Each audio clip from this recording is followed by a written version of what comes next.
Seated firmly in the Appalachia Mountains, West Virginia is known for being one of the most haunted places on Earth.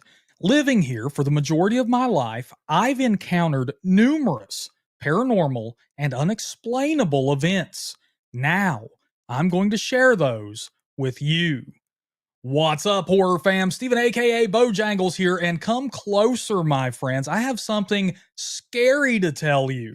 My cousin Derek Walker is coming on the show to discuss some of the paranormal occurrences we've encountered over the years because we've experienced some of these together. Forget the tea, we're spilling the guts on this one. So sit back and enjoy, horror fam. Derek, man, I'm glad to have you on the show today. Glad to be on here, Steve. Yeah, well, I mean, because, I've done a lot of live streams in the past where I've discussed some of my paranormal encounters that I've had.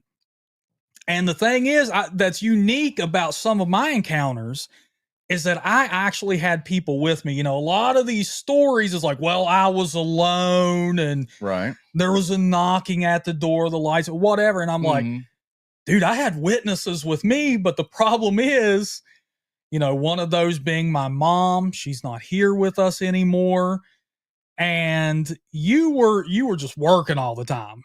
But I did promise the horror fam one day I'm going to get this guy on here and just validate some of these stories. But I do want to preface this by saying that you and I haven't really discussed what we're going to be talking about tonight. I mean, I kind of have like a general guideline of what I'm going to bring up, and then I'm just going to let you recant your experience with that and what you saw, because I don't want to have any influence over your recollection. Okay. Sounds good. So I kind of want to start because I know that we both have our very own separate accounts of the paranormal, things that have happened to us on our own. Right. But I want to start with the ones that we've had together. And one of those happened when we were actually children. Right. A few of them. A few, yeah. There is this one time that I was spending the night at your dad's house when we were little. Right. And it was me, you, and your sister. And if you remember right, we were camping out in her bedroom. And yes, I say camping out because we had a tent. Yeah. I believe it was a Batman tent. A Batman tent. Yeah, we were little kids. Come on, guys. And while we were camping out, we're just sitting in there hanging out. I don't know what we were doing. We were little kids, probably snacking, probably just shooting the breeze a little bit. Right. And all of a sudden, something hits the tent. In my recollection, I want you to tell me if this is how you remember things. I remember something hitting the tent, which caught our attention. And as we looked in the direction of where the tent had got hit, we saw something run by the flap of the tent, the opening. Do you remember what we saw? Because I do, and it's outlandish and shocking. Yeah, I do. And that's, I think, probably why I remember it, because I was very young at this point. But it was a Big Bird doll. Right? Yeah. I remember the yellow just streaking by. Yeah. The opening of the tent. Yeah, it's like I said, I was young at the time, but it seems like I remember like seeing the shadow of the Big Bird doll. Yeah. On the tent. Yeah. I remember the silhouette or whatever from inside. Yeah, you could see it because I remember very specifically seeing the impression of the hit area. Yeah. Because the tent didn't just spring back immediately. I mean, we're not in the military here. The tent probably wasn't the tightest in the world. Right. So, I mean, there was kind of that impression or that indent. Yeah. So you see that, but I very specifically, do you remember seeing the yellow as well? Streak by I don't. Wow. Yeah. Yeah, that's how I remember. I can still vividly picture like the yellow. It just like streaked by as if the doll ran. Yeah. Now, when you say you saw the silhouette of it, do you recall like if it was moving, like it moved? I think so. Okay. Yeah. Now, yeah, I think I was like what 6 years old at that. you were young, dude. You were Yeah. probably in T-ball at that point. I was probably like 6. I want to say. Yeah, because I remember I would come to some of your games, and then we'd get together, and I would just ride home with you guys. Yeah.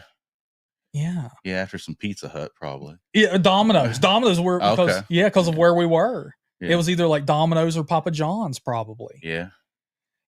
But I remember that. And do you remember what happened after? Because we initially thought, well, this has to be your dad or your stepmom. Yeah. Do you remember what happened after? No. So we were freaked out. Me, you, your sister were freaked out. Mm-hmm. And in typical kid fashion, we had to bolt. We weren't going to get out and inspect ourselves, but we're like, it was probably your dad. Yeah. So we got out of the tent and immediately ran downstairs because he wasn't in their bedroom. We go downstairs and we hear pool balls cracking. Yeah, I do remember that. He was downstairs playing pool. Yeah. So we knew at that moment, like it hit us like a ton of bricks, like this was not your dad. And if I remember right, your stepmom was laying on the couch either watching a movie or maybe even fall asleep. Like, yeah, I don't know what she was doing, but I remember they were downstairs. Yeah. Yeah. And for people who don't know, this was a multi-story home. This was not, he couldn't have pulled this off and then hustled downstairs. We would have heard it. Mm-hmm. We would have seen it. Yeah. He would have been out of breath. This was not something that could have been pulled off in that fashion. Right. Yeah. And there's so many stories from that. Yeah, I know, because because I don't think at that point there had been any like other occurrences yet, but you did gather more experiences the longer you guys lived there. Yeah, that probably was maybe the first one. It was definitely one of the first ones. Wow. Because I remember another one, if I'm remembering correctly, you told me this took place in that house. One of your stepsisters had an encounter there. At a slumber party, maybe? I'm not sure which. I believe one of them was sleeping on the couch down in the basement and woke up and saw. Oh yeah, she said she saw a man sitting on the back of the couch or something. Yeah. I remember you telling me that, but there's another one that would just happen with just you and your sister too, right? In that house? Yeah.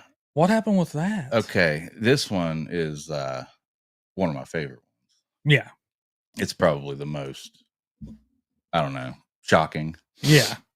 But so the way the house was upstairs, like there's a hallway that goes pretty much the whole length of upstairs. And at the very end of it is my sister's room.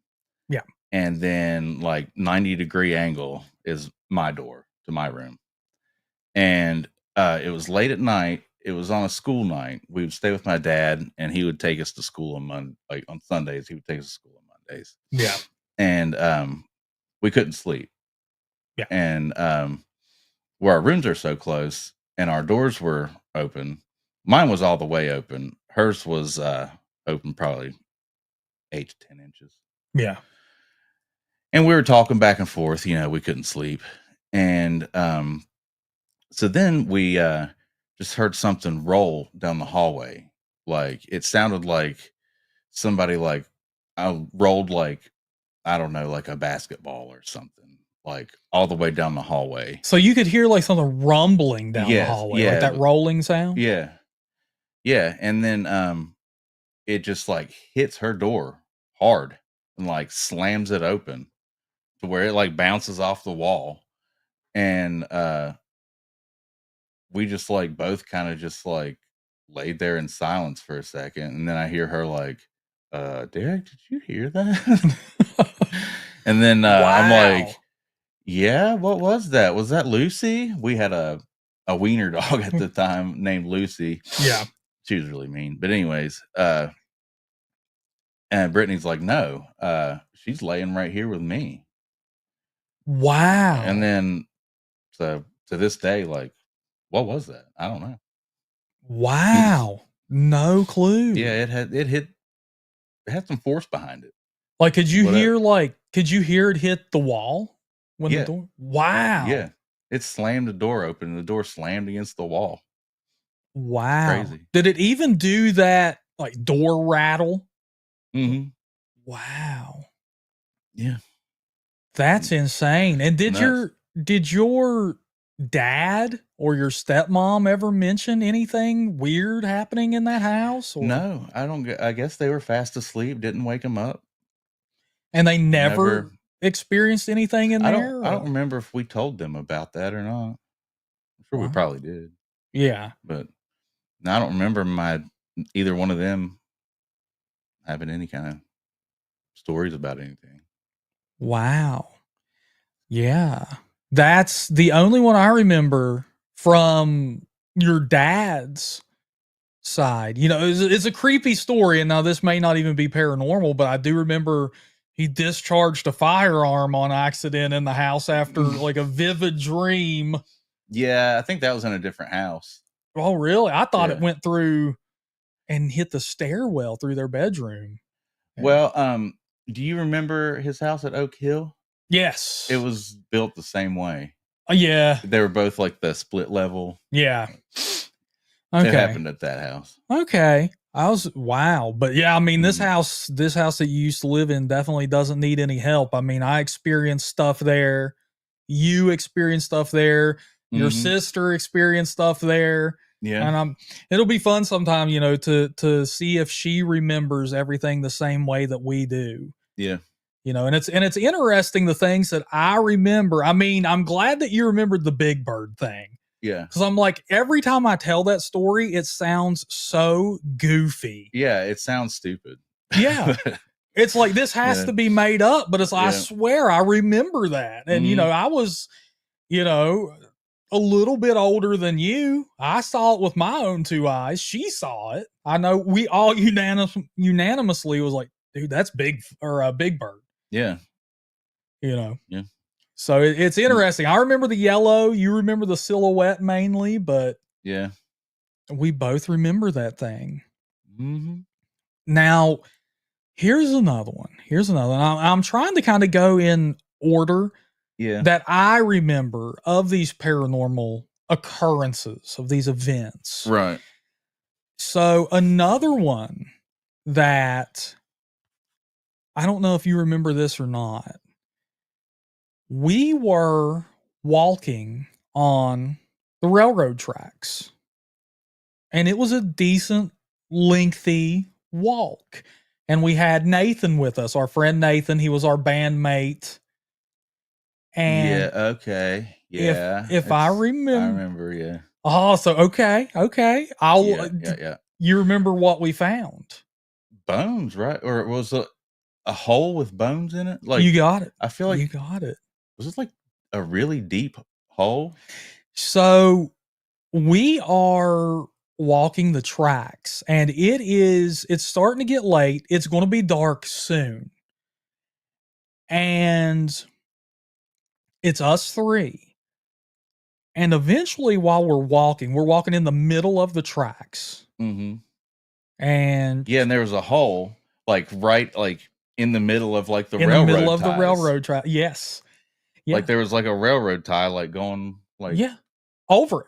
Yeah. But if you remember right, like as we're walking, all of a sudden there are bones in the middle of the railroad tracks and like all around them. Yeah.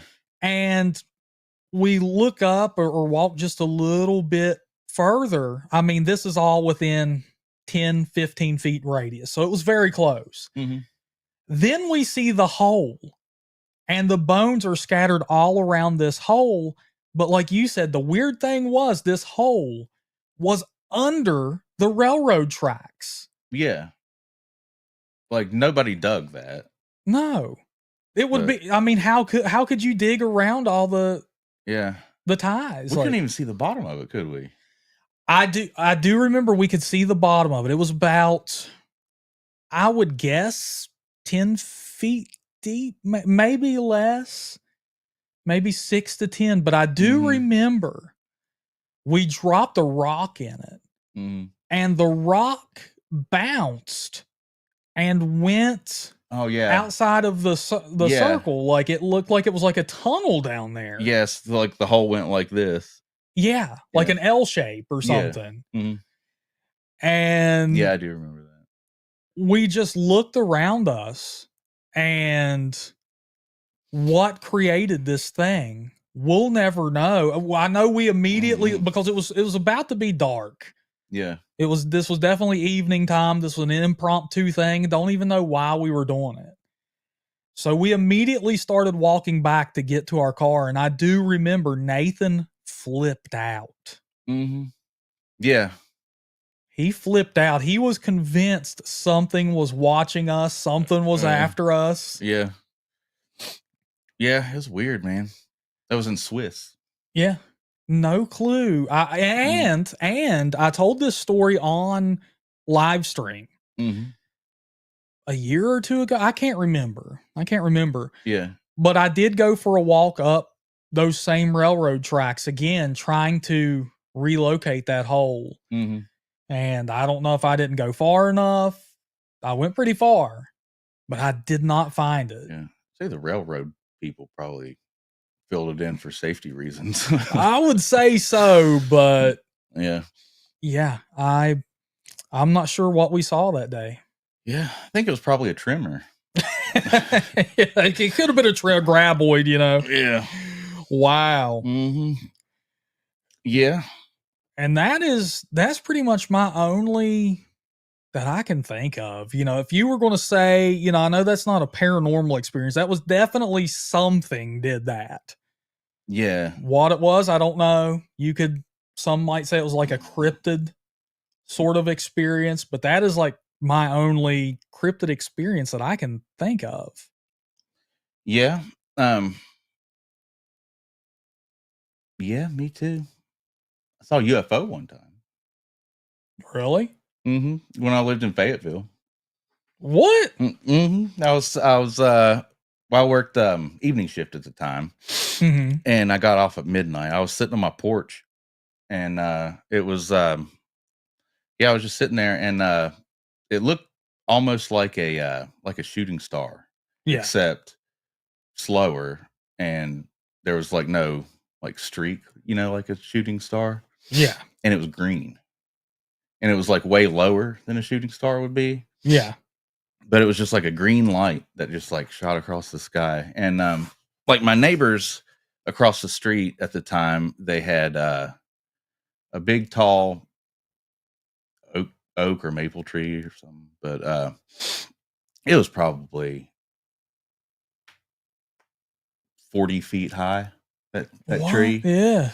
And it eventually fell down. But anyways, that UFO, or that's what I call it. Yeah. I mean, you don't know what it is. You haven't identified it. I guess it is technically. But it was like not far from like the top of that tree. Wow. Like when it went by, like maybe another, like I'd say the tree was probably 40 feet tall. Yeah. It was a big tree. But, yeah. I don't know. I'm really bad with distance. And, yeah. You know. Yeah. But I would estimate 30, 40 foot high tree. Wow. And probably another 30, 40 foot above the tree was the object, the light. Yeah. Could you get like an eye on it? No, it was like gone in an instant. Like, wow. I say it was slower than a shooting star, but not by very much. You know what I'm saying? Like it was very fast, but not like shooting star fast.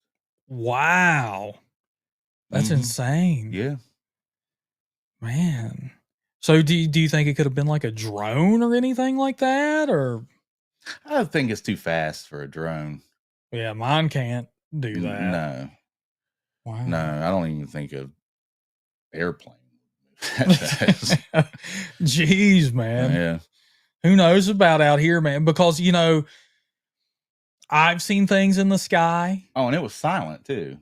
So. Oh, wow. And that close? Yeah. Yeah, you would have heard something moving that fast. Mm-hmm. You'd have had to have heard that thing. Yeah. Wow. And being that close, you would think it would be bigger than just like a little light. You know what I'm saying? Yeah. It was just a light, ball. like a light, just went by real fast. Wow. Yeah, I mean, yeah, I know my mom said that she swears that she saw a UFO out here, a genuine case, you know. Mm-hmm. I've seen things with my grandmother in the sky that I still don't know what it was. You know, this was much closer. It was right above the power lines, and it was a blue ball of light that just shot across. I think I remember you telling me about that. Yeah. Yeah. Yeah. So there's a lot of weird stuff out here, man. Mm-hmm. A lot of weird stuff. Yeah, I've always believed in like aliens and shit. Well, I mean, why not? You know, there's a better chance that we're not alone than that we are. Right? The universe is infinite. Yeah. You know? Yeah, it's stupid to think that we're the only ones. Yeah. And yeah, they say stuff like, well, you know, when they visit us, you know, blah, blah, blah. It's like, who says that they're even smarter than us? Maybe they're, you know, I mean, but I mean, with the stuff we've seen though, it's like, maybe. Yeah. I mean, I guess it depends on how long they've been around. Yeah, that's true. But I do remember another experience that we had together. Now, you were there for some of it, and this is a very lengthy paranormal experience that I had, because this wasn't just a one and done thing. You know, a lot of people, I saw a ghost and then I blinked and it was gone, or this happened one time and it was like, this next one was a series of events that occurred, and you were there for some of it. Not all of it, but I'll go ahead and give the breakdown and we'll see if you remember what I'm talking about. So, me, my mom, my sister got really into the Ouija board at one point. Yeah, I know. Yeah, I remember all this. Really? Yeah. Okay. Well, we'll see. I'll get into the story and we'll see if you can remember some details that maybe I don't, or, but we got really into it. And just to let everybody know, I hope you can validate this. We'll see. I remember all that pretty clearly, I think. Okay. But I did not move the planchette. I did not, because if I did, I would have told somebody by now. I mean, this has been years later. Yeah. You know, my sister did not. She would have said it by now. And another reason why is because my mom absolutely would not, because we tried to play a prank on her one time and like do a joke. Like, you know, you will share your ice cream with Steven. Well, that's clearly you know, and then I don't know if you were there for that, but we did it one time and she quit playing and put the board. She would not play anymore that day. So we learned very quickly, man, like, we do not fake anything. We do not move it. She will not. And we wanted to play. So what happens is, you know, we would do it right. My mom, especially, she'd get into it. She would bring out the crystals. She would bring out the candles. Light candles, yeah. I remember. And we would all sit in the middle of the living room floor in front of a TV stand. With a coffee table, right? And so the TV stand, the way I would sit, I would kind of face like the front door of the home. So that means the TV stand was on my right side, and the coffee table would be on my left. I was like sandwiched between those. Yeah. And yeah, you were over more towards the hallway. yes. Yeah. Yeah. And then I think I was like with my back to the door, maybe whenever I was playing with you guys. Yeah. Yeah. But I do, I remember that, you know, when you play the Ouija board, a lot of times it's boring and kind of like puts you to sleep, to be honest. Yeah. Nothing happens unless somebody fakes it, usually. Typically, right? Yeah. And sometimes spirits, that's how I would refer to them, they would come on. And sometimes the energy, we'll call it, was very low. Like it would move at slow speeds. And that was entertaining as opposed to absolutely nothing happening. Right. So you'd get into that. But eventually that got boring too, because one night we had a spirit get on that was extremely active. Yes, I think I was there for it. Yeah, you were at least one time that I know of. Yeah, at least one time. I know I was for yeah. And this spirit, I mean, the answers. So the way we would play is we don't do that stuff you see in movies where you're just constantly circling the board and then people stop. It's like, well, how the hell does that work? We would just hover our fingertips, itsy bitsy, on the planchette and let it move to wherever it wanted to go. Right. This spirit moved to answers very quickly, and at times so quickly, in fact, it was hard to keep your fingers on the planchette at times. Yeah, I remember that. And this spirit made things more interesting, more entertaining, but it came with a cost. Eventually, it would start cussing at us, calling us names, talking smack, or it would tell you a story. Like it would tell some sort of lie. Like, you know, how did you die? You know, and then it would come up with something and then spell out haha. Like, you know, like something clearly fake. Yeah. And this spirit got off on that. And then eventually I remember one session where it finally identified itself. And I feel like this time it identified itself properly. It said its name was Legion.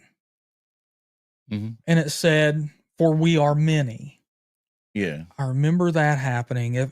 And I remember at other times it would, you know, sometimes get on there and it would be like, "Hi, it's me, George." Like it would pretend, but it's like the energy's telling on you, bro. Like we've never had a George. It's never.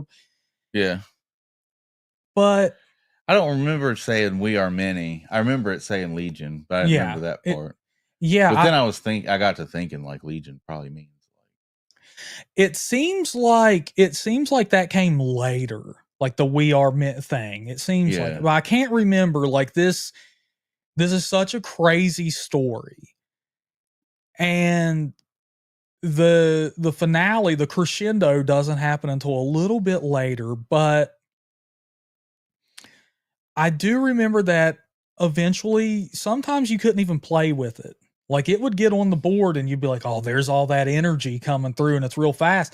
But this time all it's going to do is just spell out F-U, F-U, F-U over and over. I'm sure you remember that. I think I do remember something like that. Or just cuss, or just other cuss words over and over. Yeah. And well, that's the end of the game for tonight. And the night that I remember you there is this one night, and you were sitting on the couch, laying back, hanging out, and you were just watching us play for some reason. I don't know why. You're sitting there in the dark, only candles are burning in the room. And we're playing, and all of a sudden, it goes from spelling stuff to circling the board. The planchette is circling the board very, very, very quickly. So fast you could barely keep your hands on it. Like I remember that. Meanwhile, one of the candles beside of us, the flame grows. and grows and grows while this keeps going on the board until it gets at an insane length. The flame is the biggest flame I have ever seen on a candle to this day. And I remember you leaned up off the couch, and I'll never forget your eyes. You were in shock. And then the candle literally made a noise and it went out. It almost like exploded. You remember that? Yeah. Didn't it like right after that, like knock something off of like the back of the TV stand or something? I can't remember that part. I remember I definitely remember that candle. And do you remember too, now that you mention that, this is giving me chills here a little bit. Now that you mention that, do you remember we'd be playing and we could hear noises in the house around us? Like you'd hear something in the kitchen or in one of the bedrooms that nobody's in because we're all lights in the house are off. I don't remember that part now. Okay. I do remember that. Like I can still hear some of those sounds. I mean, it wasn't nothing, but because we would do the thing like if you're here with us, give us a sign. Yeah. And then you'd hear a loud pop in the kitchen. Now, to be fair, that could have been anything. That could have been the refrigerator, anything. Yeah. But the candle undoubtedly was connected to the energy that was coming from that board. No doubt. I've never seen a candle do that. Never seen me neither. Do you remember the sound the candle made? I don't remember the sound. I just remember it growing and then going out. Yeah. It made like a popping like sound and then it was out. You know? That was weird, but now is that the last of like your experiences that you remember with that spirit? Would you say that was the one that, because I do remember, man, I'll never forget the look on your face when that happened. Yeah. That's when you realize like, you were getting up, you were ready. Like there's some shit coming up out this board right now.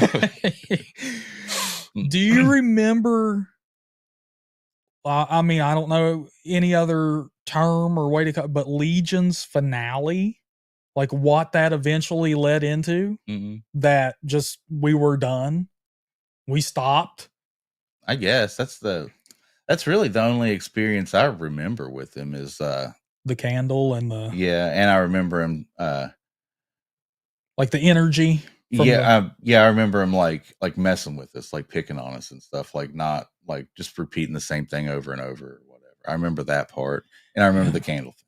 Yeah, but that also tells you how fast his answers were coming and going, that he could tell you the same thing over and over very quickly, and you're sitting there letting it happen because, I mean, it's happening so fast that it's like, So what that led into eventually was we were playing one night and same setup. You know, my back is towards the hallway. I'm more towards the hallway. TV stand on my right arm, coffee table on my left. And Kristen, my sister, was more towards my right, like closest to the kitchen. And my mom had her back facing the front door. Yeah. So she was more facing me, like direct, like adjacent. And we're playing one night and Legion gets on, and I'm fascinated by this because of that energy, because he's not boring. Right. Like a lot of the other times you'll just sit there for an hour and nobody's nothing's going to happen. Yeah. I'm fascinated by this. And eventually my mom has to use the bathroom. And that's of course down the hall and everything. So she excuses herself, but me and my sister decide that at all times somebody is going to keep at least a finger on the planchette, because apparently if you remove full contact, then you lose the spirit. Okay. So can't remember whose fingers were on the planchette. Mm. But my mom goes to the bathroom. And me and my sister are sitting there. We're in the dark. We got the candles going. All of a sudden, the doors on that TV stand and the TV stand itself starts to rattle like something is trying to come out of the doors on the TV stand. Maybe that's what I remembered about the TV stand.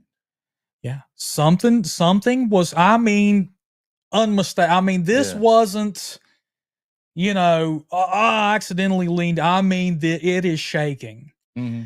So much so that instinct kicks in.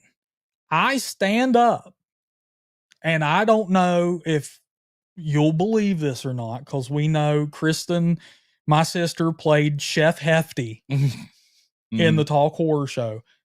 I picked her up out of the floor and got her on her feet. Yeah. And I immediately went into, I'm not letting you get me while I'm down. Right. I'm ready to go. Mm-hmm. Whatever. Okay. This is what's happening. Let's go. But not while I'm sitting down. Yeah. And the rattling stopped and all that. Well, my mom comes out of the bathroom and she has missed what has just transpired. And what is going on? Yeah.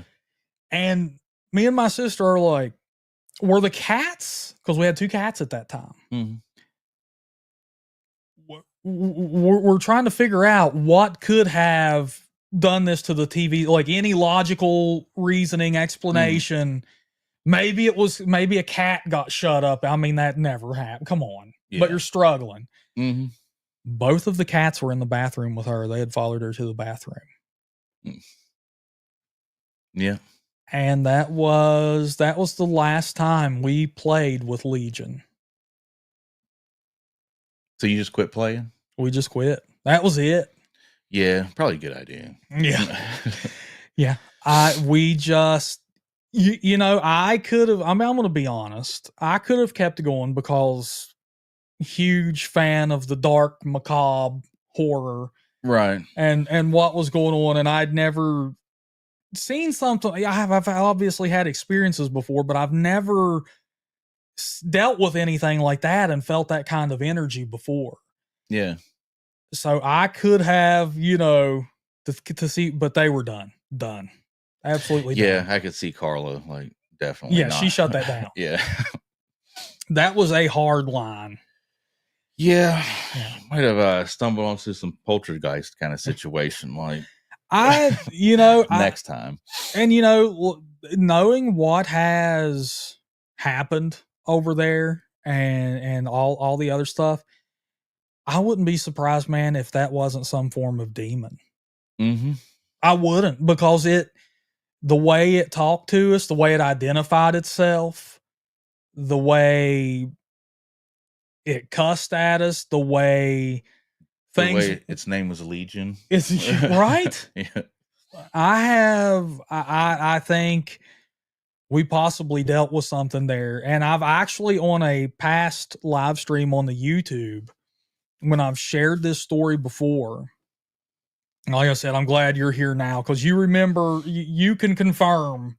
I don't have the memory of you, but you can confirm. I remember a lot of it. Yeah. Yeah. You were there for some of the Legion activity. Mm-hmm. But man, during that live stream, we had like a fly get into the house, which isn't too outlandish out here, but I mean, it doesn't happen every day. Yeah. This fly came, in here while we're live streaming, comes in here, starts landing on us and just sitting there. Mm-hmm. And then, if I remember right, it eventually died.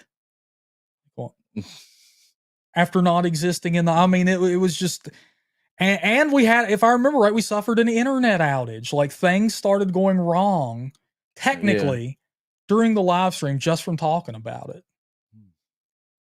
So that fly was like a little miniature Mothman. Yeah, right. He's a little harbinger there, man. But yeah, he brought ill will with him. Did I tell you though, what happened in that house after that. Hmm. This will Wait, actually, what house was it? This was the one that my mom lived in. Okay. Where the Legion stuff happened. Okay, yeah. So that house goes vacant. Mm-hmm. And I decide that I'm going to move in there for a while. And I do. And I'm in the house, I'm just now moving in. So I'm moving stuff around. I'm probably bringing all my DVDs over, lining them up. Mm-hmm. We got to do this. We got to do that. I'm moving around. And sometimes when you're active, there can be sounds in the background that are there, but you're not conscious of them because you're just active. So yeah, they become, you just like zone it out. yeah. Yeah. All of a sudden I become aware Mm-hmm. there is a clock ticking in this home. Mm-hmm. Nobody's lived in this home forever, for a while, for a long time. Yeah. There's no clocks on the wall. So it's none of that. Yeah. I start looking around. Where's this ticking coming from? In the bedroom, I find a clock, a wind-up clock, that's just sitting there ticking away. And I call my grandma because my grandma owns the home. Yeah. Because this has creeped me out at this point. I'm like, I didn't touch that. Nobody's been here. Why? I mean, unless this is the damn juggernaut of clocks, of wind-up clocks. Yeah, how long does that last usually? Right. So I call my grandma. Mm-hmm. And I ask her about this clock on the nightstand. Her response is, "Oh, that one that doesn't work? Yeah, that's just sitting. It's just for looks." It's just decorative. And I immediately, in my horror filled mind. Now, I mean, now this is scary, right? But in my horror filled mind, I immediately pictured 1408 when the clock starts counting down. Oh yeah. Oh yeah. Now, yeah, it's weird. That in that house, a clock that it was broken, apparently. How long was the house vacant, you think? A year? At least. Mm-hmm. Weird. I mean, it's one of those things too, man. That's just so weird. You're moving around, doing all this. What is that noise? Yeah. And yeah, found the clock just sitting on the nightstand, man, just ticking away. Yeah. So that happened in that house, man. Yeah. So I don't think I had any more experiences in there. Nothing like outrageous. The TV stand thing is by far the biggest thing that happened over there and the scariest in my opinion, because I'm watching something physically manifest in front of me that can interact with the surroundings. But yeah. Yeah. So I no thanks. No thanks. I'm good on that one. If that was Legion playing mind games, maybe it was just a little poke in the side, maybe a little pinch to see if I would react. He got it. But yeah, nothing crucial happened after that. And that would have been kind of, the time to make that happen. I was by myself. Yeah. I would have kept going. Right. Yeah. I pray to God you never die before me, because I know if Carla didn't make me quit, I would have kept going if I was you. Oh, playing the Ouija? Yeah. Really? Yeah, see what you can make of him. Oh man. Yeah. I don't want to know. I mean, because if he can move the television stand like that, I mean, this is one of what TV stand I'm talking about, and 90% of the people in here our age knows this. It's that classic wooden oak TV stand with the two drawers in the front. You got a slot for a VCR above it. Yeah, it weighs about 200 pounds. Yeah, Yeah. And that thing is rattling, dude. Mm-hmm. What would he have if we had kept it up? What would he have ramped it up to next? I don't know, but whatever, you could catch it on camera. That's true. That's true. That's kind of though. If you document the whole experience, I mean, you might be able to make a whole documentary out of it. Oh, that's true. That'd be sweet. It would be. That the only problem with that, and you know this, is like, man, that was in that awkward era, like of paranormal activity movies and stuff like that. Well, not only that, but it's like right before the smartphone boom with decent cameras. Oh yeah. You know, I think I had a BlackBerry Curve at that point. I think I had one of those ones that slide. Oh yeah. But it didn't even have like a keyboard. Like when you slid it open, it just had the numpad. Yeah, just had the number pad. Yeah, it's like those things, dude. It's like that was the era back when, like, if a girl wanted to have some fun and send you some nudies, it was almost like, oh, no thanks, this shit's gonna look like Minecraft. Yeah, pretty much. So I mean, yeah, but I mean, so it was either like bust out the full-fledged video camera, yeah, and hope to capture it, or then bring me the tape.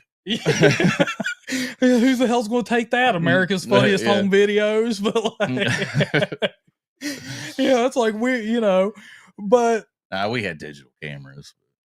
Yeah, we did, but it was in that awkward phase, and the digital camera sucked. The low light would never pick it up. Yeah, what's up with that? I could never film anything like after dusk. Yeah, so there was, and back then, now like, your average stuff you're going to pull out a phone for. Oh man, some dude yelled at me in traffic, let me grab my phone. You know, oh, I'm getting pulled over by a cop, get the phone. Like back then, your natural instinct wasn't, holy shit, I should document this above all.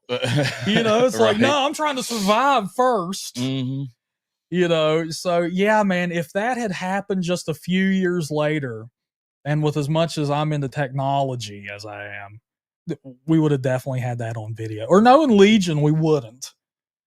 Yeah, he probably wouldn't have done anything if we had a camera going. Yeah.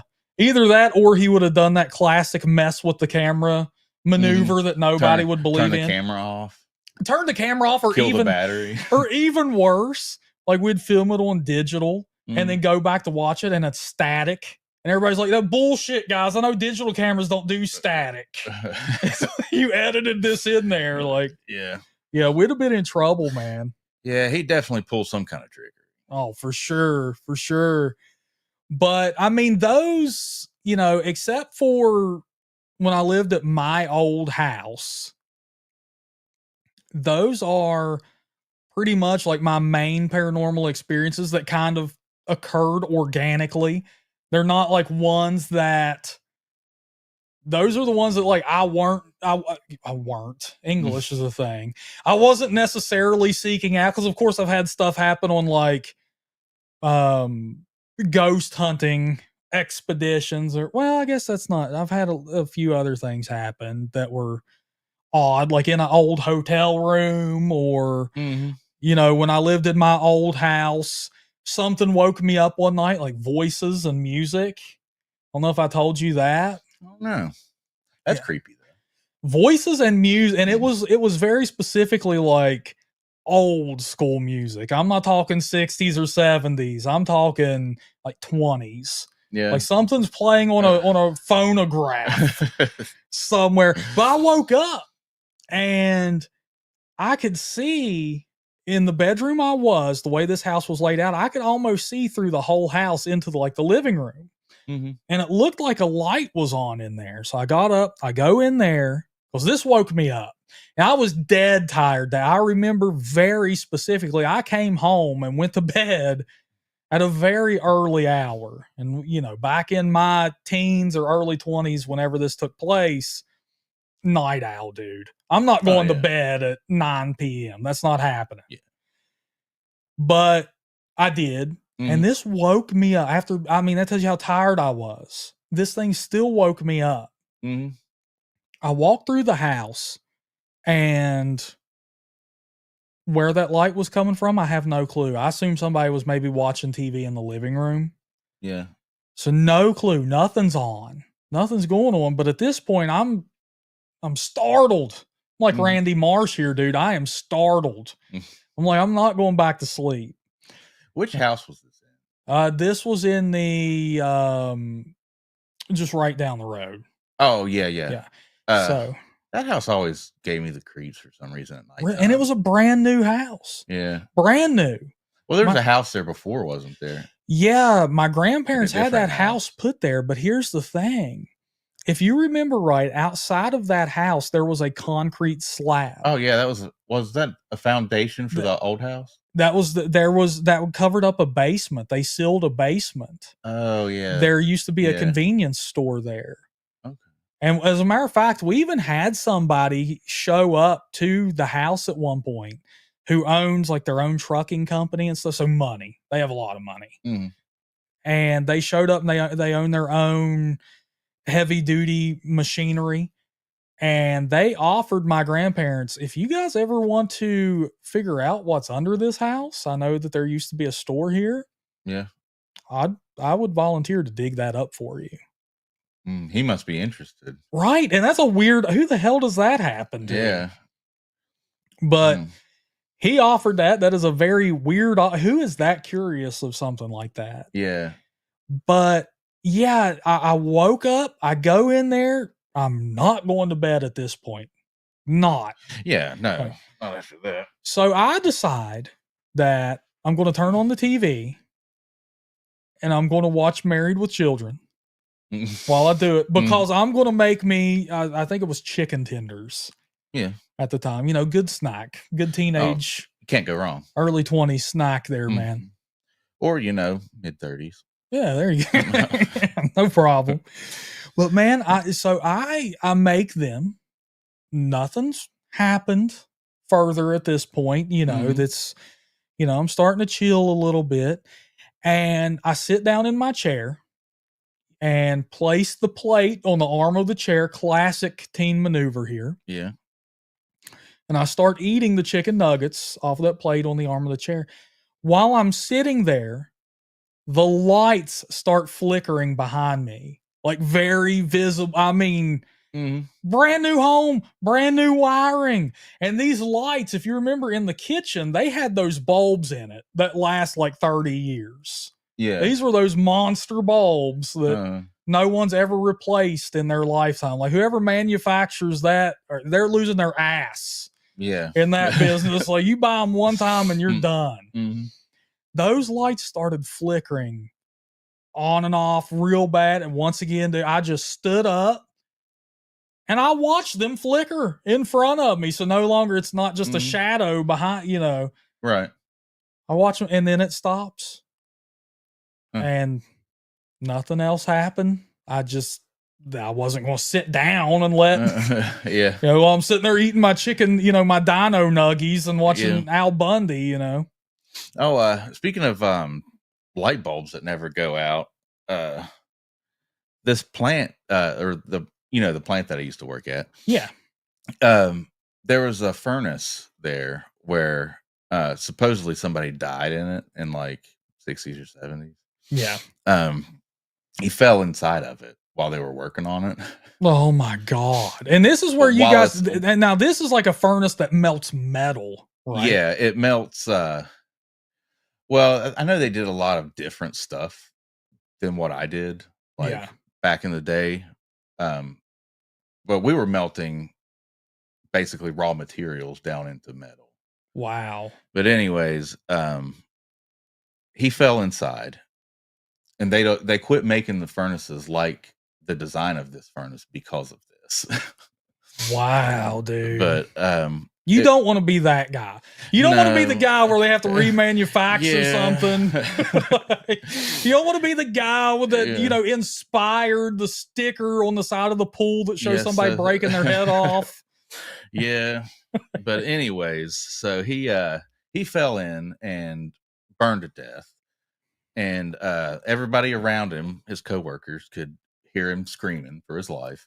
Oh, dude. And couldn't do anything about it. Yeah. But anyways, on top of that furnace, like, well, there's a deck you can walk on top of like all the furnaces, but on the deck is a light bulb, like an old school, like, like the iridescent, the like pole comes up and goes, you know what I'm saying? God, like a Hangs down. lantern style. Kinda. Yeah. But there's a light bulb, and it never went out. Like, we would have outages all the time, like the power would go out. Yeah. And like the whole plant would be down. Nothing is on except for that one light bulb. Over the pit, the fiery pit that he fell in. Yeah.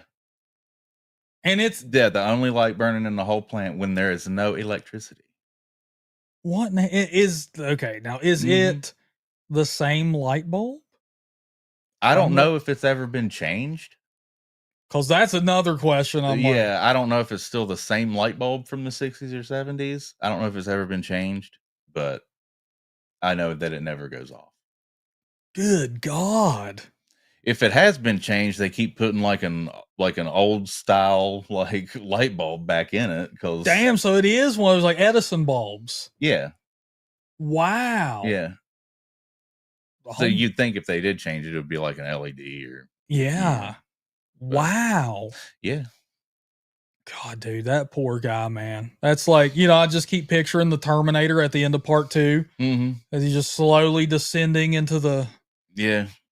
Oh. Yeah, man, that place was weird. There's all kinds of weird stuff that happened there. Like, I mean, on a daily basis, you'd see like shadow people in your peripheral vision. Like, and look like there's nothing there. This is 100% true. It's funny that you mentioned that. In that house that I was just talking about where the lights flickered, and you said that place always gave you the creeps. Same thing. And it would, and an easy way to see them is I would shut my bedroom door, and my computer was sort of beside that door. But if you shut that bedroom door and you get to work on the computer or whatever, you will see shadow things moving under that door. So much so that I tested it with my sister. I was like, yeah, I'm going to shut the door. Here's what happens for me. Just be aware, just in case, absolutely. She saw him too? Yeah, absolutely. And I still don't know why. It's a brand new place. Maybe it was what existed there before. No clue, but yeah. So you saw him there too. Anything else? I mean, that plant, it was weird, man. I mean, a lot of people died there. So like, yeah, you had a guy die there while you worked there, didn't you? Yeah. Yeah, he wasn't like one of our employees. He was some like contractor that came in for something. His truck caught on fire. Sorry to laugh. Well, I mean, it's kind of like how, because you've told me this, and I'm like, his truck caught on fire, and he jumped out. Yeah. And ran over himself.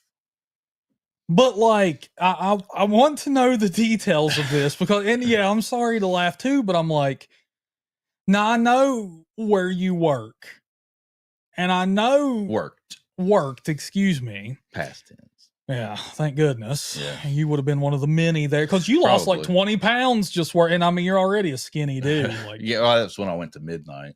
Yeah. I don't know what it did to me, but hard to tell. But I know that I almost died there a few times. Really? Yeah. Like, how in the hell? Like, okay, we're going to get into that. But with this dude, I have seen the parking lot that I know this guy had to drive that truck through. Walmart parking lots are bigger than this. Yeah. So, well, he did it inside the plant, and the road is even rougher, like inside the plant, than it is outside the plant. So, what I'm saying, I know this dude couldn't have been going 40. Yeah, the potholes in that place, you'd be airborne if you go 25. God. So it's like, dude, that Hmm. son of a bitch better have been ready to explode. Like I better be trapped in a boiler room for me Yeah. to jump out of a I don't know. moving. Maybe he was stuck in it for a minute. I don't know. But he jumped out Like and panicked enough to run over himself yeah, from jumping out. yeah, I'm just yeah. so confused. But you gotta tell, like, how did you almost die working there? We had a new crane operator and you have to like grab this chain. The crane's got two hoists, like a big Yeah, one and a little one. And the big one lifts up the ladle, yeah, the big bucket with the liquid metal in it. The big one picks that up, and then the little one brings a chain down, and I would have to grab that chain and walk it around to the other side of the ladle and hook it yeah, up, so that way, like, they can pull up on that hoist to like tip it up and pour it. yeah, But when I like hooked the chain on, we had a new crane operator. They would usually run by a remote, yeah, but where he was new, he had to run from up in the cab, like just for training purposes. yeah, But as soon as I hooked that up, the crane operator, his trainer, gave him the signal to like, go up a little bit, yeah. and he just like yanked it up real fast and Ooh. almost poured metal on top of my head. Oh my Mm, god, dude. Yep, Wow. Yeah, so I mean it sounds like that was one of the times. It was actually the same guy in the same week that almost killed me another time. what? Training from the cab again. But he had Man. like this big like we called them pads, but they're like a big like metal container that Yeah. has like the metal that we made in it that we Yeah. used to like dump in the dump truck. Yeah. But like we had that hooked up with the chains and like the side that I was on, like probably like 10 feet back or so, Yeah. we've got the cast that we pour it in. Yeah. And whenever I hooked it up, he like went the wrong way and pulled it this way towards me and almost smashed me between the What? that thing and the cast. Dude, what did you do to this crane operator? Was this guy pissed at you or just completely negligent? He was just new. They really shouldn't put new guys up in it. I don't think they should, Yeah, like you may want to apprentice a little bit here, bro, and anyways. figure Yeah, out how things work. And like, actually, I think they're. Seems like maybe they're supposed to have somebody up in there with them. I don't wow. know, but Yeah, sounds like they need like those old school like driver's ed videos. Like this is what happens, hmm because I mean, yeah, imagine being one of these people. I mean, you were almost one of them multiple times hmm that were killed in this place. Can you imagine? I mean, yeah. One guy got smashed by two train cars, and it was like supposedly from the story. I don't know. I wasn't there. It was I don't yeah, know. Seems like they said it was in the 90s, maybe. I'm yeah. not even sure. But anyway, some guy got smashed between two train cars, and it was like the classic like scene from a movie, like where he's alive until they fucking like Oh until they move the no! cars, so they have like his wife come in Oh and my shit. god, dude! Seriously? Yeah. Well, I mean, that's what I heard. I Oh can't confirm that, yeah. but yeah, But damn, dude, no. I mean, could you imagine being trapped in that hellhole? like the scene on. I know they did it on Scary Movie with Charlie Signs, Sheen. yeah. Was that what the Yeah, it was okay? inspired by Signs when his Yeah, I know a lot of that movie was, but I didn't know that yeah. scene was from Signs. Yeah, man. Yeah, But it's yeah, it was no like that. yeah, it's no wonder there's a lot of stuff going on there, man. Like a lot of people died on the property and not in, Mhm. I mean, for God's sakes, dude, it's not like somebody fell asleep and went out peacefully during their Yeah, slumber. It's like they got smashed by train cars for yeah. God. I mean, it's a dangerous place, but I feel like something's going on there because like more stuff happens there than that should. Right? Like getting smashed between two trains or like two train cars. That's like a very rare occurrence, I'm pretty sure. Yeah. But yeah, some guy jackhammered into an electrical line and fried himself. I'm not sure if that happened when I after I'd first started there, or like right before I started there. God, But I mean, man. of course, didn't see it happen. But I mean, yeah. did this place not watch the fucking Louis the Lightning Bug television commercials when they were kids? Like, Well, I mean, you don't go digging you around electricity here, Derek. you should see the people they hire. Oh wow. Yeah. Well, I apparently, think man, they 50% of their hires are a liability. and apparently they never leave. Well, not until the place kills them. Yeah, no doubt, man. I mean, yeah, that definitely sounds like it. Or maybe they still don't leave. Yeah. God, dude. Yeah, but yeah, a lot of stuff happens at that point. Man. They used to make stuff for the military during like World War II. Man. Because it was built in the 30s. Yeah. So Man. I mean, that's just what I've heard of. Imagine all the other people that have died since the 30s in that place. Tons. Tons. And in you know, typical West Virginia fashion, I know that things get covered up, people don't care, Mm-hmm. then life goes on. You know what I'm saying? I mean, look at all the disasters we've had, you know, the tunnel disaster at Hawk's Nest. They just discovered why everybody has so many cases of cancer up there. It's because the military was burying stuff underground, and people who had gardens or were getting their water. Mm-hmm. Yeah. That's what was the big contributor to cancer in Nitro. Isn't something So like that going on in Point Pleasant? I'm Like not I sure. thought, I watched some Mothman documentary, and there was like one part where they were like trying to make a connection between something like it was something similar to that what they were doing, but Mm, they were trying to link radiation and yeah. mutation, and maybe that they were seeing a big crane or Oh, mutated crane or whatever. oh, it was Monsanto. Monsanto was the one who was burying stuff, and the army dug it up. There's barrels of stuff they threw underground. And Yeah. now the residents have to deal with the repercussions. Like, Yeah. people are getting like crazy cancers. Like you know, there's no like specific, like somebody might get testicular cancer, somebody else might get throat cancer, just different stuff going on. Yeah. But I know that's how it is, man. And I mean, you know, that maybe that's why those spirits aren't at rest at your ex place of work. It's like, Yeah.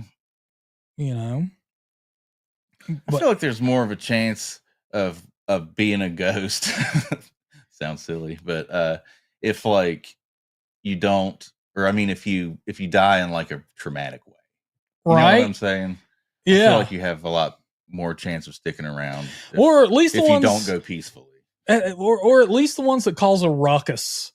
You know what I'm saying? Like the other ones who are like, you know, they're like Casper the Friendly Ghost, and you'll hear like a child be like, "Oh, look, it's Aunt Nene over there." But you never knew Aunt Nene, honey. She died 15 years before you were born. Yeah, you know, Brittany, one of Brittany's daughters does that. Really? Mm-hmm. Why? With who? Mama Audrey, and it seems like somebody else too, maybe, or maybe a couple other people. So that would be I think Mary Kay's grandma or grandpa, I can't remember. wow. And now so that would be her great grandmother. Yeah. And I know for a fact she was dead before any of her kids were born, right? I'm not sure. Yeah, I think she's been gone that long, but I know Mama Audrey. Yeah. You remember her. Oh yeah. But I know she was dead before Allie ever came along, Brittany's kid. Yeah. But yeah, she'll like recognize her in pictures, and then like just like say stuff about her and like say like stuff that like that she told her or something. Like she'll say What? like Mama told me, or like Mama Audrey told me this, or And like is it something that's like, I don't remember any like specific examples, but is it stuff that's true? Like, I don't know. I was gonna say like Mama told me she used to smoke camels here and there. Like, you know? Yeah. No, I don't know if it's like actual like factual stuff, Yeah. but yeah, she But says like yeah. yeah. And she started this before she saw pictures of her and stuff like that, I'm guessing. Like, Mm-hmm. wow. That's crazy. Yeah, well, Audrey, if Well, I think what it was is like whenever she started talking, like she like named her in a picture or something before what they had ever like told her who told her who it was. Like they had never like even like told her about her. dang, so yeah, so she has like info that Yeah. she shouldn't have. Right. Yeah. Wow. And And she is autistic too, yeah. which from what I understand, those people are more susceptible to. Yeah. Yeah, they're starting to do. I know that there's a new podcast that came out apparently that's really focused on that, about how they can like read minds or something like that apparently. Yeah, And that's probably why I've seen so many things. I yeah, think I'm maybe on the low end. but I mean, yeah, they're more like in tune to stuff like that and receptive, and I'll tell you, if there is a charismatic spirit that could be around posthumously, Audrey Yeah. would be a great candidate Yeah. for that. You know what I'm saying? She was Yeah. so fun Mm-hmm. in life. I can just, yeah, I can only imagine what poor Allie's having to hear right now. Just, Yeah, she went to hospice 3 times. oh my God. 3 times they thought she was gonna die, and she was not. She's like, I'm not ready yet. Yeah. Come on. But I know that you also have had some experiences apparently without me. You talked about earlier about the one in your dad's old house with the ball, but I know there's a Mhm. famous abandoned school Yeah. near us. Yeah. Me and Josh that used to be in our band. Yeah. Um, I was staying at his house, and he lived in a trailer that was like, I guess his his parents or their landlord or whatever like owned the property that this school was on, Yeah. and then they just like put a trailer like behind the school to live in, Yeah. and just like didn't do anything with the school, just left it as is. But Yeah. And I think both are still there today, right? yeah. Yeah. Yeah, I actually a few months ago hung a new cable drop over to that trailer. Wow. I Yeah. wouldn't expect that, but Yeah. from what I've seen of it, Yeah, real friendly old man lives there now. hey. But anyways, so they weren't allowed in that school. Yeah. So of course we snuck in. Oh, of course. But I think it was at nighttime and we had flashlights. Yeah, I think we waited till their mom went to bed so we could Yeah. sneak. But yeah, we went in there with flashlights, and there wasn't anything like major that we saw that was like super creepy or anything Yeah. until we left. And when we came back out on our way to the entrance or the exit or whatever, there's like there was like 4 hallways, like they or I guess 2 hallways, however you want to look at it. They intersected, Yeah. like in the middle. Like there was an intersection right in the middle Yeah. of the school. Yeah. And as we were coming up to that intersection, we realized that there was a chair sitting there, just like perfectly center facing the entrance of the building, Yeah. that was not there when we walked in. Well, like you would have had to walk through it or something to. Yeah, we would have had to walk right by it. Like it would have been in our way. Like, What? yeah. Oh my And God, then like, that's yeah. horror movie level, man. That's Yeah. So of course we booked it out of there. We were like 12 years old at the time. Wow. My God, Yeah. dude. Wow. Cannleton, West Virginia. Yeah, so did you like feel anything in there? You didn't see anything, nothing? Just No, it just seemed like an abandoned school. Like nothing yeah. didn't even have like a creepy feeling or anything being in there. Which you would Wow. think you would, just even if nothing was wrong Yeah. with it. But no, I mean, just that one thing at the Wow. end. Yeah. God, man. Mm-hmm. Did you have any other experiences without me? Come on, you gotta spill the guts here, dude. We gotta Uh, feel like you're holding out on me. you remember my mom's old house, like the first white and Yeah. greenhouse? Oh, I do remember. Yeah, that was a creepy house. You remember how man. creepy the basement was? Very. Every time I walked in that basement, I felt creeped out. I don't know about you. Yeah. Every time. Even before anything ever happened. yeah. But Yeah, because eventually your stepdad turned that into his work area for his home business. yeah, he did. And even I then it forgot was about that. creepy. Yeah. Even with stuff, before that it was your typical abandoned basement. Yeah. But even after he tried to do that with it, it was still like it's one of those where, if you got to turn the lights off, you're going to sprint upstairs. Yeah, I always did too.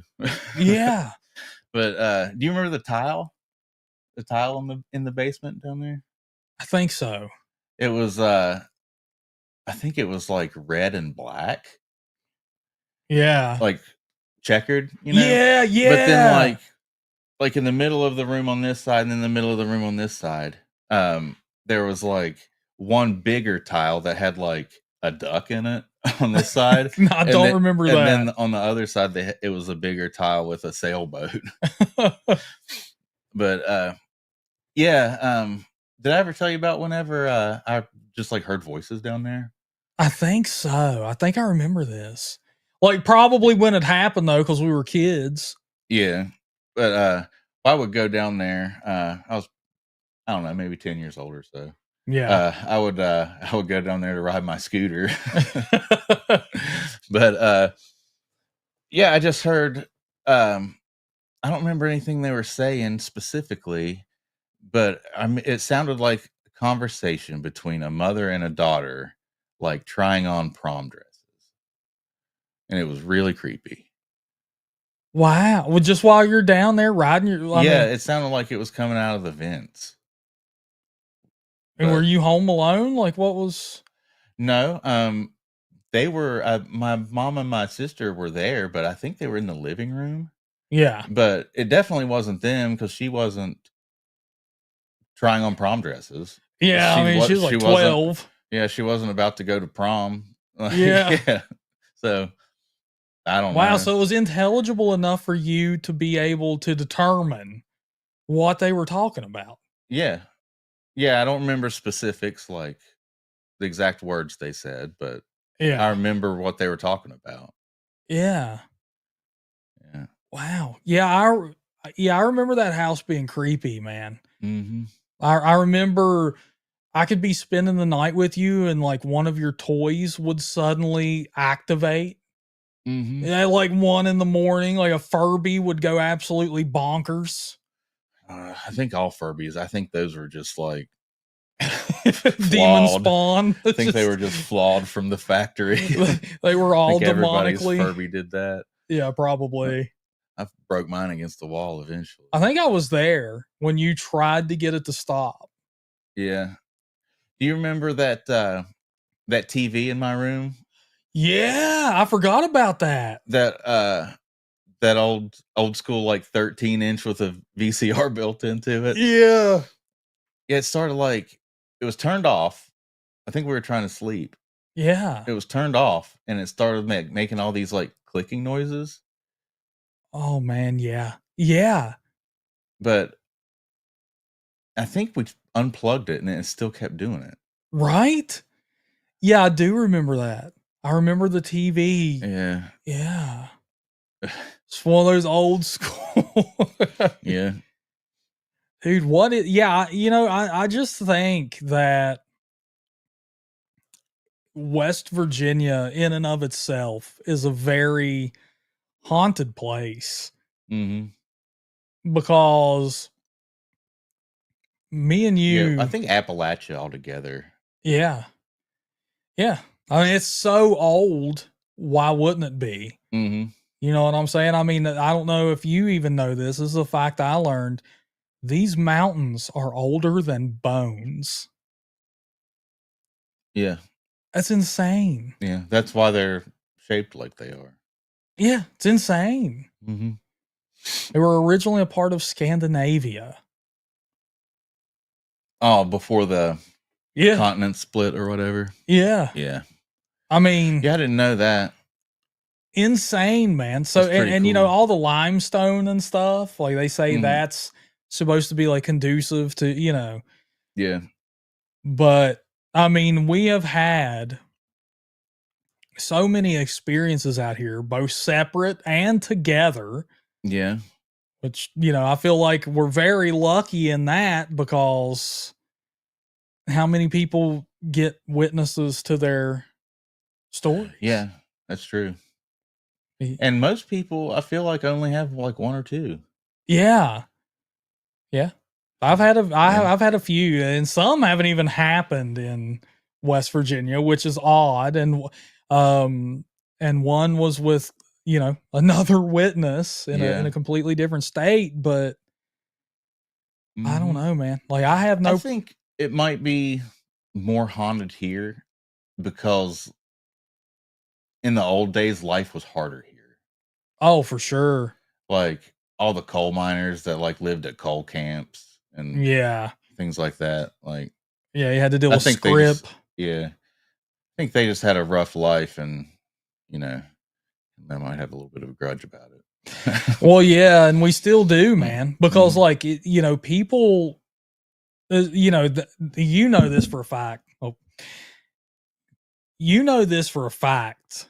Living out here, man, West Virginians are very prideful. I have never been to another state and seen that state's fashion dictated by the state's emblem, by their own logo. You know what I'm saying? Like out here, everybody has at least one West Virginia shirt. Yeah, even I do. I hate sports. Right? But we are. It was given to me. No, wow. But we are very prideful people, but at the same time, we're the least happy state in the nation. Yeah. Yeah. We're usually the poorest. We're always the poorest. We're always the most obese. Yeah. The least educated. Mm-hmm. And I think that life is really hard out here. I mean, like you said, back in those old days, dude, you could go to a coal mines at 10 years old. Yeah. And work 16 hours a day, man. Hell, your family depended on it. Yeah.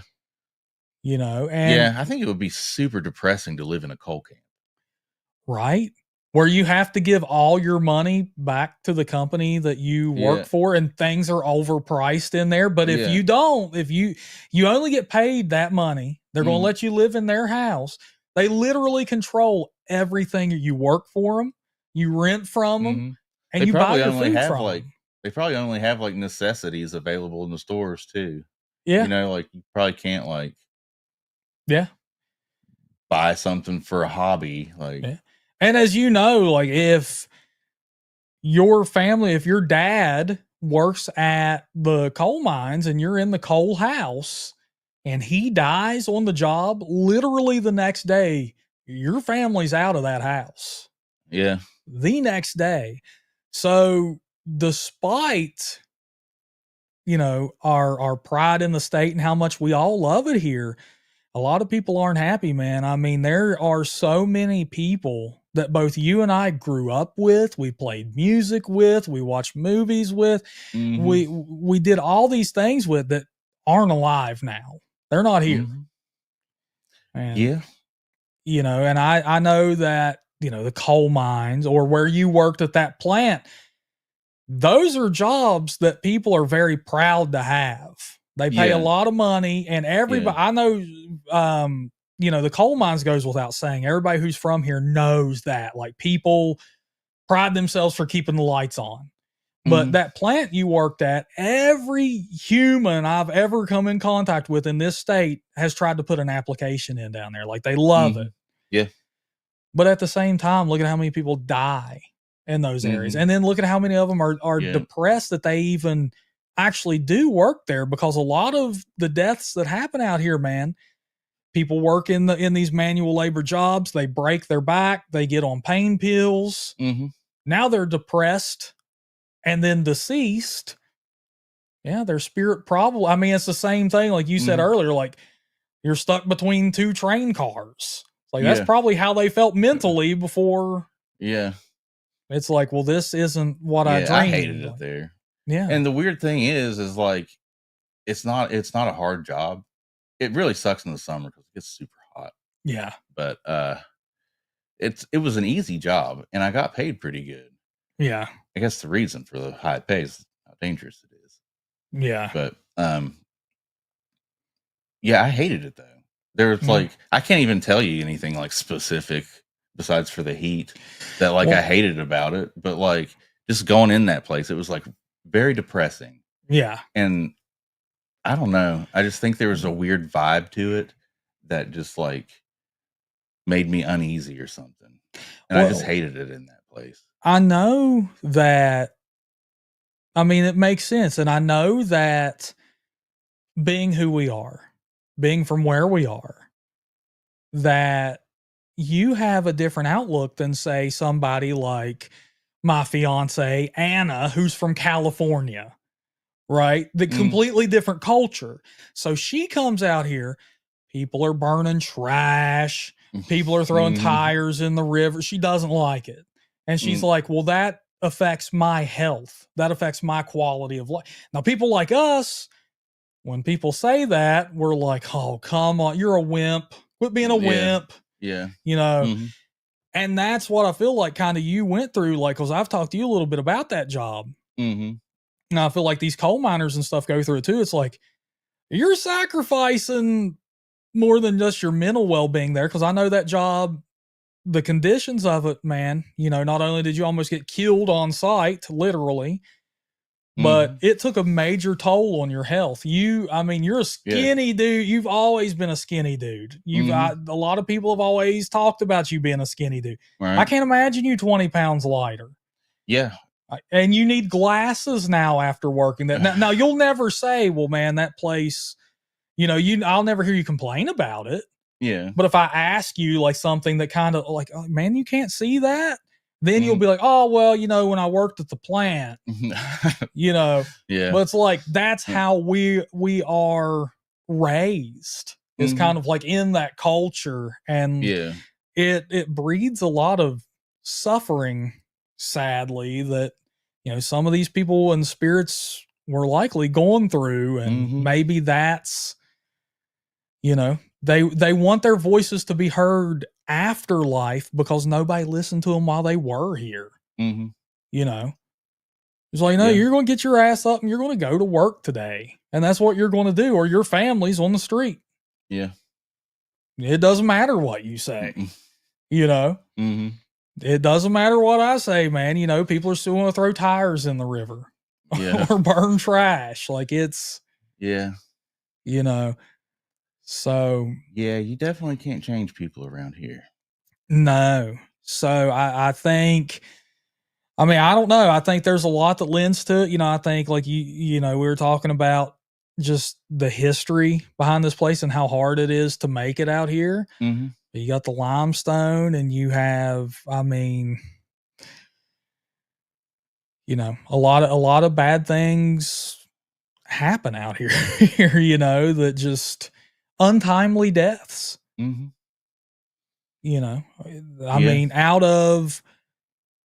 Out of all the people we've went to school with, let's say our graduating class, you wouldn't shock me if you told me that 70% of them were dead now. Yeah, I'd say 10% of them are at least. At least, because I can sit here and name tons. Yep. You know, so I don't know, man, but I have absolutely no problem saying, you know, when people ask me, do you believe in ghosts? Yeah. Yeah. I mean, I have to, you know, I'm like Seth Gecko and From Dusk Till Dawn. I believe my own freaking eyes here. Like, yeah. Seen it, been there and done it. And, you know, it is hard to share. I don't know if you feel this way, but I feel like it's hard to share some of these stories sometimes, especially in a public arena. Because I'm like, man, nobody's going to believe this. Right. You know, because me and you have personally been around people who are more than willing to share, and we know these people are lying. Yeah. So, but since we've been children, there's been like a culture that's grown like around like paranormal hunting and stuff like that. Like, yeah, that's true. It's a lot more listened to and believed now than it was like, you know, when this stuff happened to us, like when we were kids. Yeah. Like I still feel like silly telling these stories. Yeah. But it was even like sillier back then, I feel like, because like there's more people that believe in stuff like that now. Yeah, right. And but yeah, almost I think almost the opposite could happen at some point now, because with shows like Ghost Adventures and stuff where it's just outlandish. Same thing with aliens. Like, I think more people believe in aliens that don't at this point. Yeah. Yeah, I'm with you on that. You know, I think there's more believers now than there has to be. And there's, you know, some stuff that's being caught on video now. I don't know if it's genuine, but it's there. Yeah. But yeah, I just, like I was saying, I hope stuff like Ghost Adventures, where it's so outlandish and it's clearly so rigged or so, you know, that it doesn't start to, you know, take away from people who've had real experiences. But right. Yeah, I don't know, man. It's one of those things. Like I said, me and you have been around plenty of people who are just, you know, they make stuff up. But I'm glad, you know, that now we get to talk to the audience on the YouTube or the Twitch or TikTok or the podcast listeners. Yeah. You know, and they've all been so supportive. And a lot of people have come in here while we've been doing this and dropped their own paranormal occurrences. So yeah, cool. So that's cool. It's not always easy to tell a ghost story. No, you know? No, it's not. And I know I feel silly when I do it. Well, and I know that we're being genuine, because there used to be something that would happen to us. And I remember specifically when we were teenagers and in our early 20s. I don't know if you remember this, but me and you would sit around like this sometimes, and we would talk about like the scary things that have happened to us, like the paranormal specifically. Yeah. And we would involuntarily tear up. Do you remember that? Yeah, and scare ourselves and shit. Yeah, like we'd get chills, and we weren't like sobbing or weeping or even crying. But our eyes would just water up. Yeah. Yeah. We'd have tears streaming down our face. So I was like, I know what's going on here. Right. You know? Yeah, I forgot about that until you mentioned it. Yeah. It's weird though. I wonder if there's any science behind that. I'll be interested in. I think maybe we're just weird. Oh, that could be. That's probably the answer. Yeah. But I know neither of us are freaking, you know, Nicolas Cage or Demi Moore. So I know we weren't managing to well up on our own accord here. Like, yeah, I don't think I can cry on cue. Never tried. I doubt it. Probably I doubt most people can. Yeah, apparently it's hard to do. Yeah, they probably pull the old onion trick. Yeah, I guess a lot of actors can't even do it. Yeah. But Derek, I would like to thank you once again for being on the show with me. You've offered up some validation to these stories. You were there. You lived it with me through some of it. And now I feel a little less crazy in front of others. Well, no problem. I appreciate being on. Thanks for making me look a little more crazy in front of others. But yeah, Yeah, it's nice. I enjoyed being on the show. All right, man. Well, I'm glad because I'd like to get you back on in the future for some other topics that I have lined up. Oh, yeah. Okay. Just let me know. I'll be here. Awesome. And I'd like to thank the audience as well. Oh, yeah. The Horror Fam is the best fam. Oh, yeah. All right, Horror Fam. So what we're going to do is we're going to stay here for another 10 minutes or so, and we're going to take some Q's and provide the A's. So if you have some questions, go ahead and send them over, and me and my co-host, Derek, for the night will get to those. Let's see what we got going on. Now, I started some stuff earlier. I had Delta Kilo in here. Look at that. Good old Delta Kilo there, Derek. What's up, Delta? The Shure mics are sounding great, guys. Hell Thank yeah, you. I'm glad. Good equipment you got here, Steve. Oh, I tried, man. I've always been a stickler for quality. So, I know you have. Yeah. I was in a band with you. Yeah. I don't know if the audience knows this. Oh yeah. Yeah, I've talked about it before. Sadly, I don't see many of our musician members in here tonight. We have quite a few. But yeah, the band days were the best days for sure. Yeah. Delta also dropped a $5 dono saying much love to you. Thank you, Delta. What a stud. Wow. What a stallion. You know what? Very generous. Very generous. So I'm looking at this picture and all I can picture is Arnold Schwarzenegger level. Yeah, the Stogue, man. Yeah. Does it for me. Right? Thank you, Delta. Really appreciate that, brother. John is saying, what I'm gathering from this and Steven's previous stories is that the entire state of West Virginia is haunted. It seems that way. Right? Very much so. Yeah. Very much so. Josh wants to know who has been seeing UFO sightings in the sky. That was me. Yes. If you missed that part, I was on my porch and I saw a green light whiz by about the speed of a shooting star, but it's a little bit slower and no streak, much lower. Yeah. It was green. Yeah, very, very weird experience, actually. Yeah, it was low. It was just maybe 40 feet above the tallest tree. Yeah. Jeez, man. Yeah, let's look at what else we got here. I know we had a lot. Let's see here. Oh my God, we got somebody in here who made. Oh yeah, look, there it is. What did you do to that crane operator, dude? What did you do to? I let it slide. I feel like it wasn't his fault. I feel like that was more training and management. So I let it slide. Yeah, no doubt. So do you believe, just curious here, like, do you believe in, we'll say, sensationalized haunting, you know, like the Annabelle doll?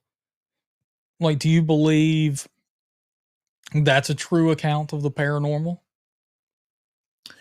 I think stuff like that, most of it that claims to be true probably is to a degree. Yeah. I think that all of the everything that comes from, based on true events is definitely exaggerated. For sure. But yeah. Yeah, I think Annabelle, that the doll, which looks nothing like the one from the movie. Yeah. It's like a Raggedy Ann type.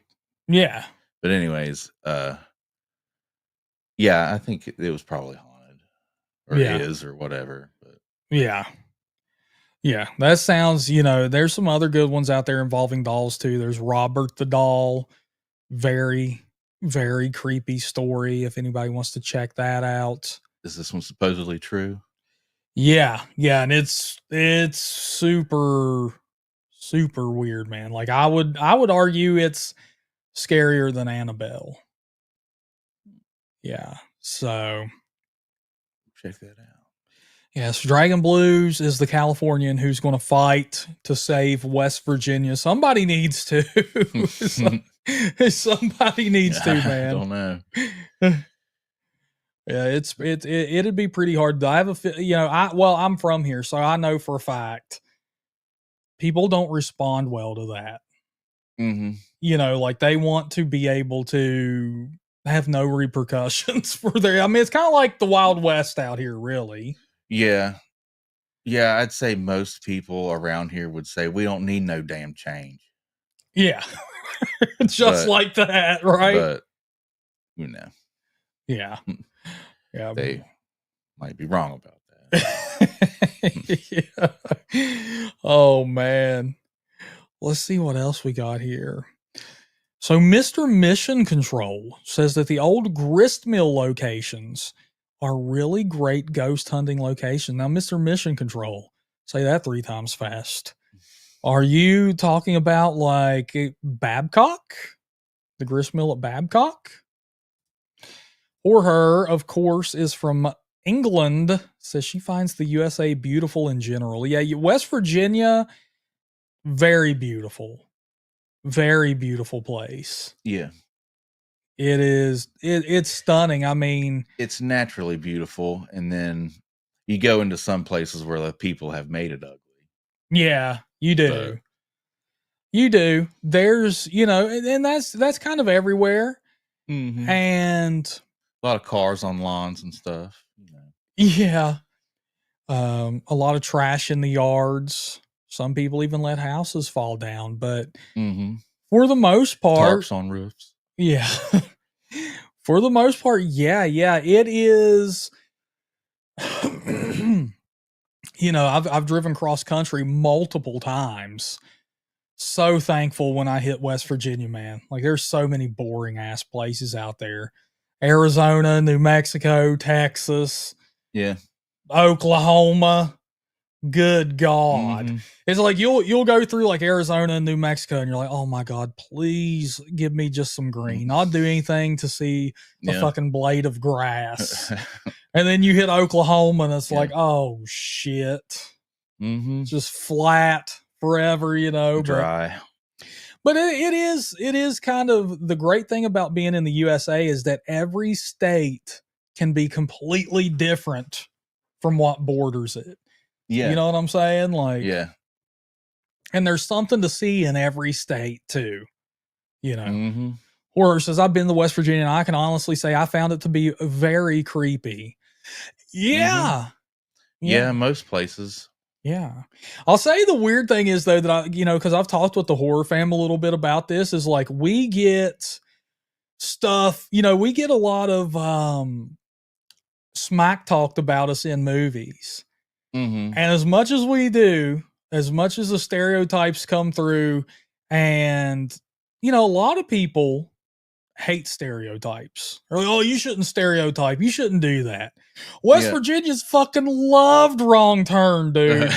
Loved it. It made us look dumb as hell. Loved it. The only thing we were bummed about was our woods aren't flat. Yeah, that don't look like our woods. That's not our fucking roads. Our woods aren't that lush. Yeah. Like that's, you know what I'm saying? And it's like, yeah, West Virginia is not, I will say this, you do run into some weird, like just weird people here and there. But I mean, that's going to be anywhere. West Virginians are some of the friendliest people. Yeah, that's true. And they will be characters. Like I have, you know, been on horrible trips out of the state before. And literally as soon as you cross that line, I mean, you could fucking tiptoe that line. As soon as you cross it, the mood completely changed. I know because you were on a trip with me to Pennsylvania before, and we were specifically like in the Philadelphia area. Yeah. Oh my God. The difference in attitudes, bro. Oh, yeah. They were dicks. Yeah. They were dicks. Well, last week I was working in Virginia. I was working in Covington. Yeah. And I feel like usually Virginia is like about like West Virginia in most aspects. But everybody at that plant was kind of a dick. Wow. Yeah. I don't know if it was just that place. Yeah. Or what, but yeah, it was like, it was a really big place. It was a paper mill. Yeah. But there's like, it's almost like a town in there. Like they have traffic lights in there. Dang. But like there's all these like trucks and side by sides and machineries like running around everywhere all day, and everybody drives like an asshole. Like they'll cut you off and like. Oh man, that is one thing I'm gonna say this, and you won't have. We probably haven't paid much attention because this is where we're from. Mm-hmm. But one thing that drives Anna nuts, and now it has started to drive me because I've almost fell victim a few times, and I've paid a little more attention to it now. In our parking lots and stuff, man, people drive like it's NASCAR. Like you go to Walmart, dude. Just go diagonal at like 50 miles an hour through like the whole, Or even like I've almost gotten hit by cars. Like they see me, I'm literally standing beside of them. Mm-hmm. You know. Yeah. I very rarely like will cut through a parking lot like that. Mm-hmm. If I'm in a huge hurry, I will, like if nobody's around. Yeah. But I usually will, like, even if the parking lot's empty, like just use the lanes just because I hate when people do that. Yeah. Yeah. I mean, yeah, we go for walks in our area. Now, you know, our area, now the speed limits are supposed to be 25. Yeah. Dude, it's dangerous as hell. You know, like. Well, this is a very West Virginia part of West Virginia. Yeah, that's true. That's true. But I guess the big thing about it is, man, is that, and this blows a lot of people's mind, man. When I lived for about a year in California, I had to become extraordinarily aware of crosswalks. Yeah. Because they are literally everywhere. Everywhere, dude. I've only seen like one or two out here in my entire lifetime. Yeah, they have some in Charleston, but. Right? Yeah. Like. Well, that's really our only. Hell, nobody uses them. No. No, I don't even know if jaywalking is the thing here. But yeah, man, that's one thing that has really been strange for her is just, you know, oh my God, these people culture shock. Yeah, these people want to kill me. You know, they're trying to run me over. Benet Warren, baby, welcome to the live stream. Glad to have you in here. There we have a channel member, baby, part of Prime Time. Hell yeah. Yeah. But all right, hey, we got the Chewster in here. What's going on, Chewy? What up, Dad? What it do, baby boo?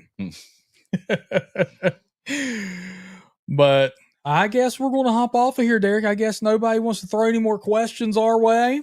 All right. Sounds good. Yeah, but I had a good one, man. We're going to do it again in the future, HorrorFam. So look out. You know, if you want to see Derek come back on the show, I mean, I want to see it in the chat right now. Come on. Otherwise, we're going to kick this guy to the curb. Jeez. You know, right? We're going to get lethal on him. But, yeah. I mean, but, you know, some fun topics in the future could be a Talk Horror retrospective because you were part of the very first videos that ever appeared on this channel. The Talk Horror show. Yeah. I also performed the theme song. You did. And you were on the message boards before Talk Horror even had a YouTube channel. This is true. That's true, man. And, you know, maybe we can talk some music and horror. Yeah. Or music in, you know, and the crossover between metal and horror. Yep. They're very intertwined. There is. There's a lot going on there, you know. I think it is safe to say that pretty much every metalhead is a horror fan. Just about. I don't know of a metalhead that's not. Yeah, I mean, I'm sure there's one out there somewhere. Yeah. But he's lame. So. Right? Don't listen to that guy. But I think he or she.